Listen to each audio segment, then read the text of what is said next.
sentia inferior por ser diferente e me achava feia. Isso fazia com que eu me cortasse. Eu planejava, o suicídio. Muitas pessoas são escravas do que os outros pensam e falam de si. Elas não são livres, não conseguem respirar prazer de viver quando são excluídas, rejeitadas, criticadas. Eu já não lia, eu não escutava mais músicas, eu já não saía praticamente de casa. E aí foi na onde que eu também desenvolvi depressão. E já chegou a vez de chegar na varanda e pensar, uma hora vai ser a minha, que daqui eu vou pular. Não tinha mais alegria de ver meus filhos brincando, não tinha mais alegria na minha esposa. E aí começava a vir pensamentos de autodestruição.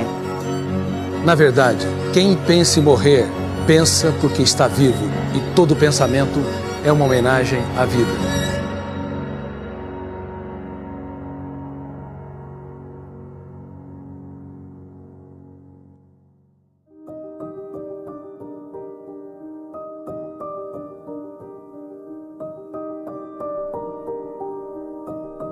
Eu estou aqui porque estou preocupado com você.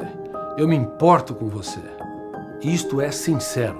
Você tem de ter plena certeza que neste programa você é insubstituível, uma vacina emocional contra os suicídios.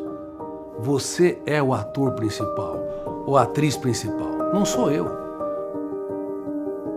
Talvez você foi traído por alguns colegas, falaram mal de você injustamente. Ou então, talvez, você não se sinta bela ou belo, porque o padrão ditatorial de beleza imposto pela sociedade é cruel.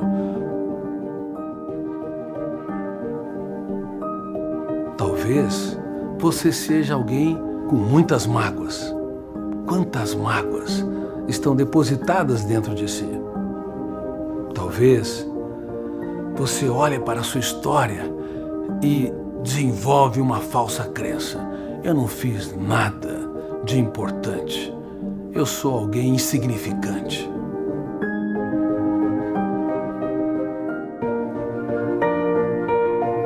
Este projeto foi construído para levar você a transformar os dias mais tristes da sua história nos capítulos mais importantes da sua vida.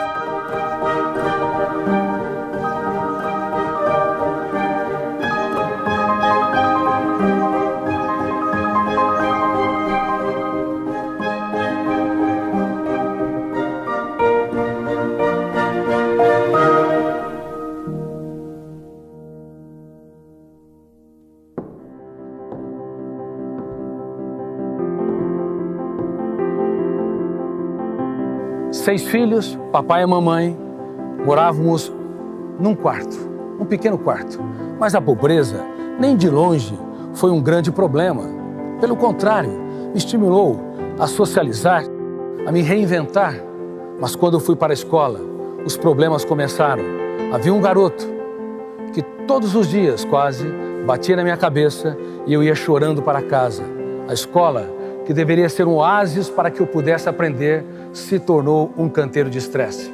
A humilhação, a rejeição, hoje nós chamamos isso de bullying. Naquela época, não tinha esse nome, mas a dor era tão cálida e penetrante como hoje. No ensino médio, eu era a segunda nota da classe, de baixo para cima. Vivia desconcentrado, pensando em muitas coisas em outro planeta. Meus colegas diziam que eu só tinha um caderno e nada escrito. E eu me arrisquei a dizer, eu quero ser um médico e um cientista. Silêncio geral. Depois vieram os deboches. E eu comecei a estudar 12 horas por dia, porque eu queria transformar o deboche em crescimento, lágrimas em sabedoria, crises em ganho. E entrei na faculdade de medicina.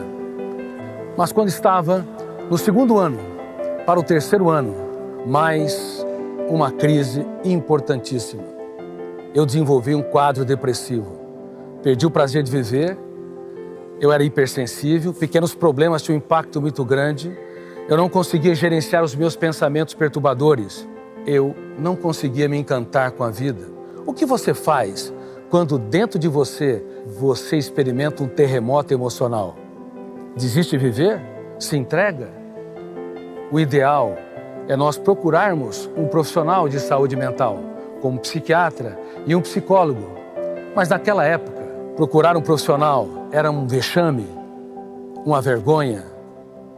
E infelizmente eu não procurei. Mas eu procurei algo que me ajudou muito. O mais importante endereço, o endereço que poucos encontram ao longo do traçado da sua história. Um endereço dentro de mim mesmo. Eu comecei a me perguntar: quem sou? O que sou? Por que não consigo controlar meus pensamentos perturbadores? Por que sofro por antecipação? Por que minha emoção é terra de ninguém? Uma rejeição, uma crítica, uma exclusão invade-me e me infecta. E eu escrevia todas as perguntas e procurava as respostas. E ali, a minha dor se tornou a minha mestra.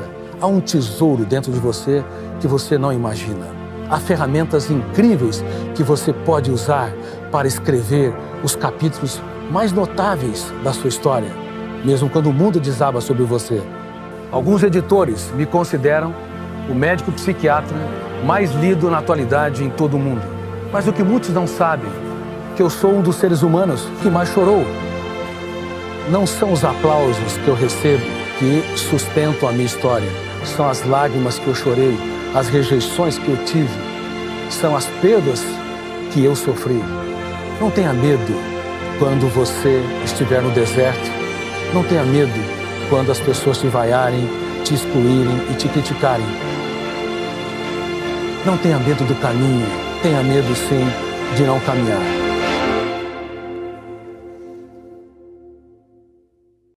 Vamos falar agora da sua história. O que tem te levado ao desespero? O que tem te levado a crises emocionais? Quais são as causas que têm conduzido você a asfixiar seu prazer de viver, seu encanto pela vida e, por vezes, ter ideias de tirar a sua própria existência? Lembre-se, você quer sempre viver, você tem fome e sede de se reinventar, talvez não saiba. Mas quais são as causas psicossociais que têm levado você ao caos? Alguém te abandonou? E daí? Se te abandonou, você deve saber que se a sociedade me abandona, a solidão é suportável. Mas se eu mesmo me abandono, ela é intolerável. Alguém te criticou, te excluiu? E daí? Tua paz vale ouro. O resto é insignificante. Alguém cuspiu no seu rosto? Use a saliva para enriquecer a sua história e não para você detestar a vida e fomentar atos de vingança. Porque o ódio, a vingança, a raiva faz mal em destaque ao próprio hospedeiro. O que tem te conduzido você a achar que não vale a pena viver a vida? Bom, eu quero te dizer, de maneira clara e convicta, dentro de você, desde quando o relógio da vida começou a contar a sua história, você é profundamente apaixonado pela vida. Talvez você não saiba, mas você tem uma biografia genética e existencial incrível, borbulhante, encantadora. E tem ferramentas dentro de você que, se aprender a usá-la, você nunca mais será o mesmo. Por isso, nunca se esqueça. Segundo a tua biografia genética, há um desejo incontrolável para continuar a sua existência. E você, ao fecundar o óvulo, começou a entrar num processo de multiplicação. Milhares de células nas primeiras horas, milhões nos primeiros dias, bilhões e depois trilhões. Formou um coração, os 2 pulmões, tantos órgãos. 10 trilhões de células constituem um corpo humano médio e nenhuma delas está preparada para morrer. Por isso, quando uma pessoa pensa em tirar a sua vida, existe uma leve taquicardia, aumento da frequência respiratória, nuvens de moléculas clamando: não morra. O coração começa a bater mais forte, dizendo: eu fui teu escravo, bombardeei sangue, milhares, centenas de milhares, milhões de vezes para que você tenha uma vida sustentável. E agora você quer me silenciar? Toda a sua genética clama para que você se reinvente e nunca desista de viver, mesmo quando o mundo desaba sobre você. A vida é um contrato de risco. Ganhar e perder, ser aplaudido e vaiado, ser encorajado e excluído faz parte da nossa história. Por favor, não biografe a sua história de maneira inadequada quando você parte, quando você experimenta as emoções mais angustiantes, porque elas te tornam seus alicerces. Antes de namorar alguém, você tem de saber que você deve namorar a vida, porque se você não namorar a vida, não tiver um romance com a sua própria história, você nunca conseguirá amar de fato, de forma inteligente e sustentável, as pessoas que estão ao seu redor. Você precisa marcar um encontro com uma pessoa muito importante, que talvez você tenha abandonado ao longo do traçado da sua própria história. Você mesmo. Se você tem dores de cabeça, dores musculares, nó na garganta, é porque teu corpo está suplicando, através desses sintomas psicossomáticos, que você mude o seu estilo de vida. Brinque mais, inclusive com os seus erros, que são suportáveis, com algumas atitudes estúpidas que nós temos, para que você relaxe. É por isso que há muitos miseráveis morando em palácios. Tiveram sucesso empresarial, mas não tiveram sucesso de fazer das pequenas coisas um espetáculo aos olhos. É por isso que, na atualidade, as pessoas que vivem nos celulares, horas a fio, enviam mensagens e os outros não dão like, tem um ataque de ansiedade, tem uma necessidade neurótica de corresponder às expectativas dos outros, perdendo a sua identidade básica, a sua liberdade, a sua autonomia. Você tem de saber, se tem esses sintomas, é porque você se abandonou. E você precisa encontrar esse personagem que está num lugar indigno da sua própria agenda. Você precisa encontrar o mais importante endereço, o endereço dentro de você mesmo. Aprender a matemática da emoção. Na matemática numérica, se você divide, você diminui. Mas sob o ângulo da gestão da emoção, você vai entender que quando você divide, você aumenta. Quando você divide seus pesadelos, você aumenta a capacidade de superação. Quando você divide os seus problemas, os seus conflitos, as suas crises, você dá mais musculatura para o seu eu se tornar autor da sua própria história, mesmo que os outros não correspondam às suas expectativas. Você se ouve, e quando você se ouve, você elabora mais a sua experiência. O monstro que está dentro de você deixa de te assombrar e você começa a domesticá-lo.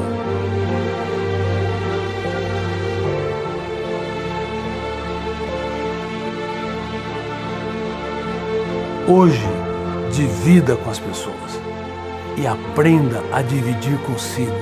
Converse com seus fantasmas mentais. Pergunte: por que a minha vida perdeu sentido? Por que eu quero deixar de respirar, fechar os meus olhos para a vida? Pergunta: por que a minha dor está me asfixiando? Por que os meus pensamentos perturbadores estão tirando a minha motivação para viver? Se você pensa em desistir da vida, por que você não usa o seu eu para deixar de ser vítima, para ser autor da sua própria história?